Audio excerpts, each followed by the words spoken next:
Pak Meon tahu kan, saya tengah berbadan dua. Saya ni teringin sangat nak makan durian musang queen tu.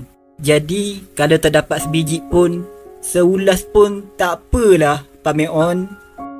Bersabarlah wahai ibu. Tunggulah ayah balik. Ayah akan kotakan janjinya untuk bawakan buah itu kepada ibu. Tak boleh Kuntung. Ini kepunyaan tuanku. Aku tak berani mendahaka. Aku mungkin mendapat susah kalau bagi kat engkau ni. Hai Pak Meon, aku sangat mengidamkan buah tu. Lagipun bukan aku yang nak makan sangat, tapi anak di dalam kandungan aku ini. Apa? Aku pula yang kena. Tidak. Aku difitnah. Aku difitnah.